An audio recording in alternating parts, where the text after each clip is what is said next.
fingerprints, and any little details that others left about themselves publicly available. One afternoon, while he was playing with one of his friends from his neighborhood, Disculpe, a pastor. friend El played a envío ya prank lo on espera. David by Ok. trying to steal a brain Carguen el rot from producto. him. Here's the pitch. Steal a brain rot from him, which was the worst thing he could have done. David's friend managed to steal the brain rot and then disconnected from the game until the next day. Oh, David, losing control, ¿sí? left the house and Hola, went to look Cal. for his ¿Cómo so-called va todo? friend. Sí, Wasn't justo hard. estamos terminando de His comer friend y lived estamos just 2 saliendo. blocks away. Ya está todo When listo David para found nuestra his hora. friend, En un he didn't momento even say tendrán hello or invitación a la hora anything. de la entrega. The only thing he Nos did was veremos en push Puerto him Rico, hard, ¿ok? causing him to Excelente, fall to the pues ground. tenemos que ir a comer And algo while después David para stood celebrar. practically over Sí, him, claro. he said the following: Espero que todo salga bien. "Never steal Sí, claro. anything from me Claro que again, sí, ¿por qué no or entonces? I will destroy you." The boy who Oye, stole deseo David's que brain tengas rot un was buen vuelo. completely Te veo shocked pronto. and never wanted to Sí. play with him again. Afterwards, David returned home angry, but he didn't feel like a winner. After all, the stolen brain rot was still not in his base. So he wrote to his now former friend to return the brain rot, and he, in fear, agreed to do so. David's reputation began to grow in the gaming Pues community. vámonos. On forums and in chats, people would call him "Never Steal from This Kid," or something similar. At first, it was just a nickname, akin to an urban legend. Gradually, people began to believe that something dark was afoot, that something worse was about to happen. And from time to time, David himself would fuel this notoriety, writing strange messages in other chats like, "If you take anything from me, 2 horas para it will iniciar nuestro disappear." operativo. When someone managed to steal even one brain rot from David in Roblox, no matter its value, that player would mysteriously disappear from the community. Some who stole from David closed their accounts. Others even stopped logging online. And rumors swirled that David threatened them outside of the game, just as he had done with his neighbor's friend. At school, people also began to recognize him not by his name, but by this strange story. Some whispered he was crazy, some laughed, but no one wanted to test how far he could go. David, however, perceived others' fear as proof of his own strength. But the worst was yet to come. The obsession mingled with real-life violence. David no longer distinguished the line between Roblox and real life. His gaze was glued to the screen. His hands trembled with rage whenever he felt something was under threat. For him, the brain rot wasn't a character. It was a part of him, like a part of his body, and anyone who touched it was attempting to take his own life. The worst part was when David was playing, and suddenly David received a nasty message in the Roblox chat from a man named Basters52. Buster? And he said exactly this: "Tomorrow, I'll take all your brain rots from you, and there's nothing you can do about it." This phrase drove David a little crazy and enraged. He closed the chat with this man, slammed his keyboard, and breathed heavily, like a cornered animal full of rage. His mother tried several times to take his phone away and turn off the router, but then David would act as if it wasn't the game that was being taken away from him, but the air itself.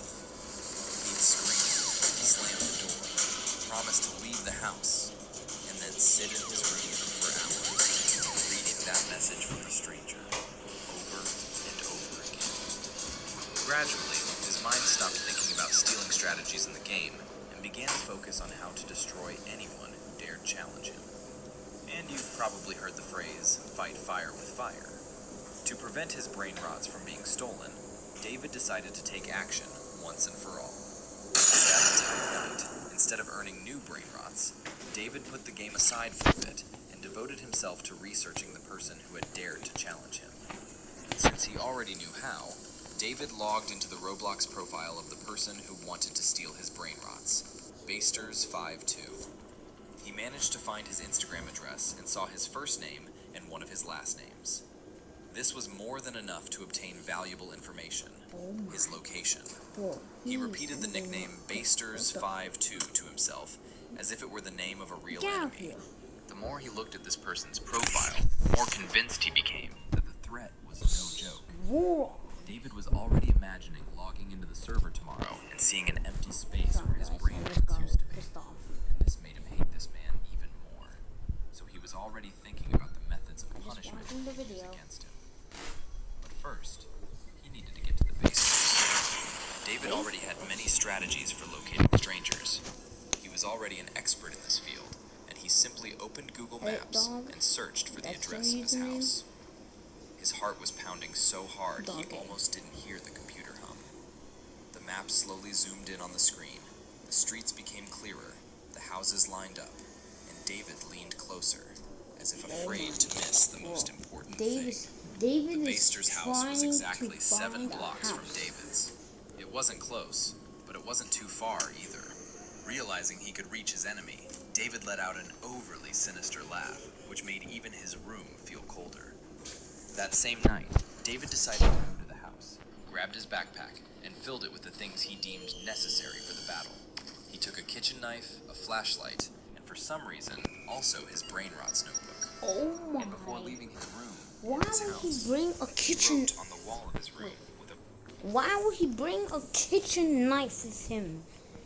Is he planning to kill someone? What the hell, bro? Whoa. I need to take get out of here, come back. Get out. You get out of here. Yeah, get out of here. Get out of here. What are they doing? Well, why would he bring a kitchen knife with him? Is he planning to kill someone? red marker. Man. Whoever steals will be destroyed. He He's stared at this definitely phrase crazy for a few now. seconds, as if it were the rule of his life. After that, David slowly left the house and headed to Baster's address. The walk to this know what person's he's gonna do. address, Baster's 52, I know what he's gonna do. was disturbing. It was night, and the streets were completely Man. empty. Midnight? His mind was already completely damaged so much that as he walked straight towards the house, towards his goal, his mind repeated, "I must destroy him. I must destroy him." Yeah, it's a part of your life. But Why at the would same time, you not he doubted destroy his him? decision, and from time to time, he thought about turning back, because it could have been a bad idea from the start. Because Baster's 52 could have been an ordinary troll who wanted to scare him. But as soon as David remembered the message and imagined someone taking all his brain rots, his face A became stony strawberry again. elephant? Doubt disappeared, and in its place, one thought returned. I must destroy him. He continued walking until he reached the house he needed. Before him stood an old building. That looks like a peeling paint. that looks like an abandoned house. Yeah, it kind of looks like an abandoned house. And an overgrown garden that looked as if it hadn't been tended in a long time. At first glance, it seemed as if no one lived inside. David even thought he had the wrong address and was about to turn away. But then he noticed a faint, flickering light on the second floor. A cold blue light, like the glow of a computer screen, was flickering in one of the windows. David immediately decided it wasn't a coincidence. He removed his backpack, pulled out a flashlight, and prepared to do what he'd come for. Slowly, he approached the door and carefully pushed it open. David entered very quietly, trying not to make a sound. It was dark inside, and the air felt heavy and musty, as if the windows hadn't been opened in years. He turned on the flashlight and took his first step. The floor beneath his sneakers creaked so loudly, David froze for a second. Every rustle seemed to warn him, "Leave now." But he was too consumed by his excitement. The first floor looked almost empty. Old furniture, dusty walls, Why is that crookedly hung paintings, watching me? and long shadows that shifted with every flick of the flashlight. But something caught his eye on the table. There were several sheets of paper with handwritten names, Roblox nicknames, and he recognized many of them. They were players who had once defeated him, or with whom he had argued in previous games of Steal the Brainrot. David felt his heart begin to beat faster. He knew he'd come to the right place. Baster's 52 wasn't just some random troll. This person seemed to be collecting information on players, too, and perhaps knew much more about David than he realized. At that moment, the blue light flickered from above again. It was coming from the second floor, from a room where a computer was clearly In working. 10 minutes. David swallowed anxiously and began to climb the stairs. When he reached the middle of the stairs, the bright light of a monitor was visible through the slightly open door of the room. And on the screen, although blurry due to the distance, a Roblox avatar was moving. David squinted to get a better look, and suddenly went cold. It was his own avatar. Not a similar one, not a copy, but his own account, his nickname, his items, and his characters.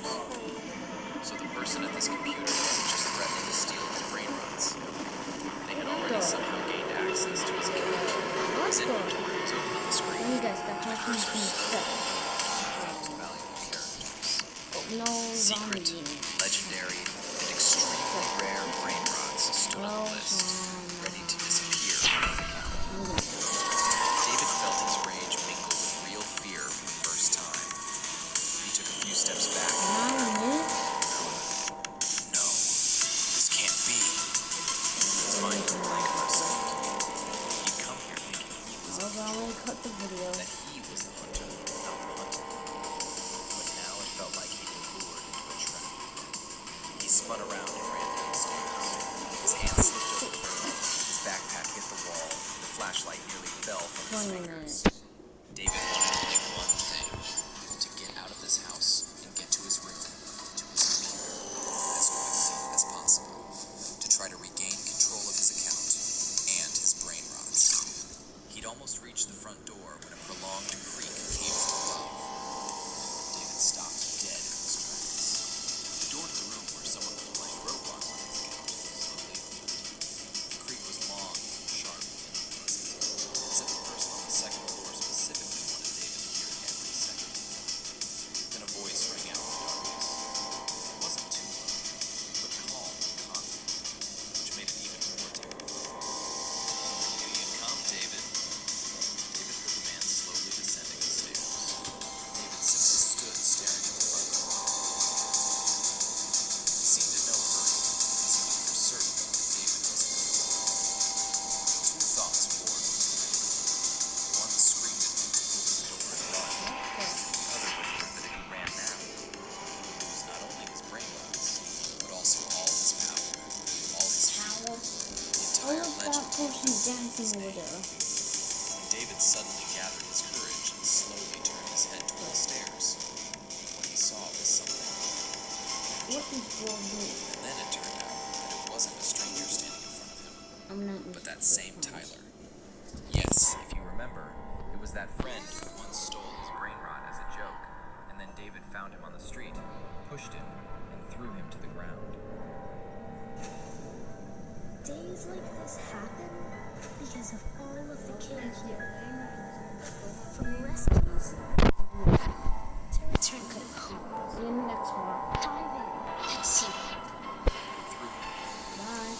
Since then, Tyler seems to have forgotten everything and has probably suffered psychological trauma.